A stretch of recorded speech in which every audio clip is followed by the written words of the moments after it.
Zeric have been pushing the boundaries of watchmaking for a decade, but have they gone too far this time?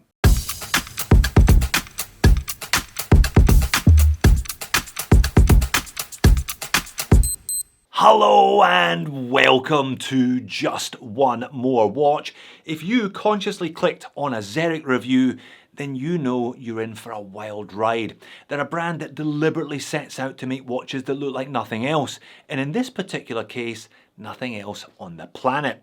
I've looked at 4 of them over the last 3 years, and they've all been a little bit mental in their own way. The Halograph 2 Xeric described as the most interesting watch in the room, and who are we to argue? It would be a pretty crazy room for that one to be outpointed. The Solaroscope 2 they described as the cuff buster, and again that seems pretty reasonable. If I wore cuffs, they would probably have been busted. The other 2 watches I've looked at have both been NASA endorsed. First it was the TRAPPIST-1, a watch that I still think holds the Kickstarter record for the number of pledges and the total revenue received. And then the Apollo 15, another NASA endorsed space themed watch, but this time featuring American movements. So Xeric have always been right out on the fringes, but have they gone too far this time? The watch I'm reviewing today is the Xeric Voyager. It is quite possibly the most interesting watch in this room. It is undoubtedly capable of busting a cuff, but at its heart lies an almost untenable paradox. It's a NASA endorsed dive watch.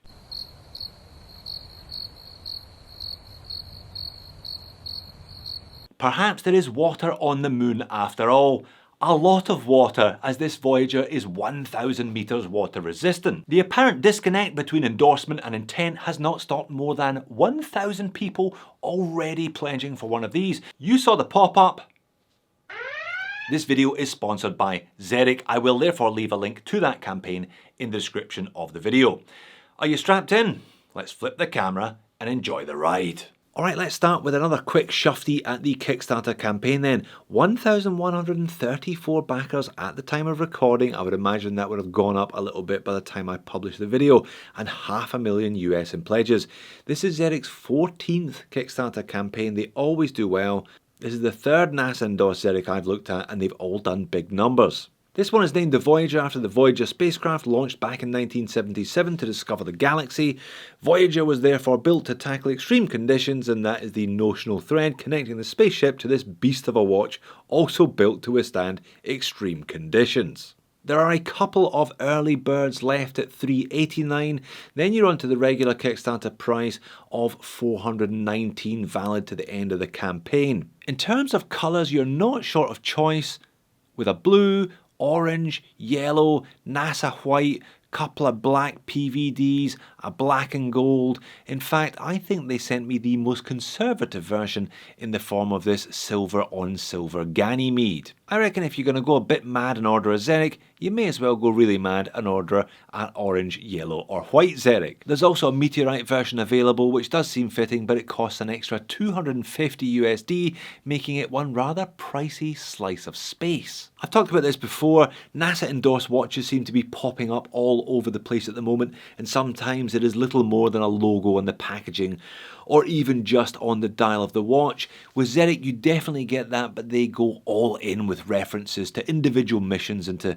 NASA's years exploring space more generally. For example, these are limited to 1,977 models, and there are various visual cues to the Voyager craft throughout the watch. So with 1,000 meters of water resistance, you'd expect it to be a big boy, and it doesn't disappoint in that regard.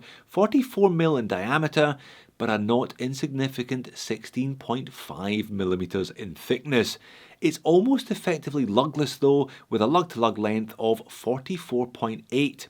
22mm lug width is what you'd be hoping for with a watch this size, and it weighs in at 144 grams on a rubber strap. Like I said, it's a big boy. The case has a satinized bead blasted effect. It's nice and smooth to the touch, super short lugs as mentioned. I mean, they're barely there in the context of this big, thick watch. There's a helium escape valve at the 9 o'clock if you do take this one deep diving. The recessed crown at the 4 o'clock, well, it's probably closer to 3:45, is nice and grippy and features the same central black ring as found on the watch head itself. If this Voyager is anything like previous Zerics, that will be a piece of anodized aluminium. The bezel is huge and it has relief Arabics and relief markers on the angled outer edge and dots on the hours or 5-minute markers on a circular brushed upper edge. Now those dots look black at the moment, but they actually glow after dark. They're filled with black lume. The bezel itself is 120 click, unidirectional. Everything lines up nicely, but it is a bit light. More on that later. The 2-layer quick release rubber strap is very soft and compliant. There's a fair bit of stretch in it too. The second colour, in this case orange to match the hands of the watch, can be seen through the holes and those horizontal stripes at the top. The ridges, by the way, meant to replicate the ridges in a spacesuit. Double retainers and a big chunky buckle and tang arrangement finish this one off and match the purposeful look of the watch overall. The case back features a miniature replica of the golden record which is found on the outside of the Voyager spacecraft. This is intended to communicate the story of our planet to any intelligent life the spacecraft encounters on its journey. Needs to be more intelligent than me because frankly I've no idea what's going on here. You probably guessed it, there's an NH35 behind that case back. Alright, quick look at the dial and hands before I get this beast on wrist. You know, from the top it almost looks sensible. Almost anyway. It's when you catch it on an angle you realise how thick this thing is. That flat sapphire, by the way, with anti-reflective undercoating is 4mm thick in itself. With all that depth they've done a sandwich dial with 4 metal outer sections and a recessed inner metal disc. With the NASA logo above the pinion, a very small Zeric logo, model name and 1000 meters printed beneath the pinion. The metal portions of the dial are radially brushed, which gives them a natural sunburst effect. If I zoom right in, you can see that effect even more pronounced. You can also have a good look at the hands. Silver, orange and white semi-skeletonized hour and minute hands. They actually look quite stumpy from this angle, but they're still fairly legible. When we look at an even bigger angle, you can see they've had to bend the minute hand to deal with the 2 layers of the dial. Zeric claimed the hands are styled after the boom arms of the Voyager spacecraft. Again, another little reminder of the NASA tie-in, as if you needed it. There is some lume on the hands and on the recessed portion of the dial, and also in the top section of the bezel. As mentioned though, this Ganymede colourway uses black lume, perhaps not the brightest. I think another reason therefore to go for one of the other variants with a bit more colour on the watch and a bit more lume on the dial. On wrist, yeah, it's a big boy. Well, I suppose it's a big boy from certain angles anyway. 44mm is not in itself unwieldy, nor is that super compact 44.5mm lug to lug, but 16.5mm thickness is not going to slip under a cuff unless that cuff happens to be a wizard sleeve. It's definitely comfortable enough though, very soft strap, and the distances between the holes are relatively short, helping get the right fit. Pocket shot to finish. Again, it doesn't look that big from this angle until I roll around to the side profile, that is. But hey, 1000 meters of water resistance does have an effect on the design, and that effect is to make the watch thick. Moans and niggles. I mean, do I even have to? Am I required to have an official, formal moan section today? Zeric are always bonkers, and this one is no different. You're either into it or you're not, and I'm guessing if you're this far into the video, then you are at least entertaining the possibility of one of these. Zeric don't make everyday watches for everyday people. I can't see too many people choosing to run one of these as a daily either. If you want something sensible, go buy a Citizen. The space diver paradox doesn't seem to be a problem for the 1000+ people who have pledged for this one so far, so I'm not going to mention it again. But I did think my colour variant was arguably the least interesting of the bunch. I think there's much more fun to be had in yellow or orange, for example. But I do have a few material complaints about the watch though. The strap is going to pick up dust and fluff, of that there is no doubt.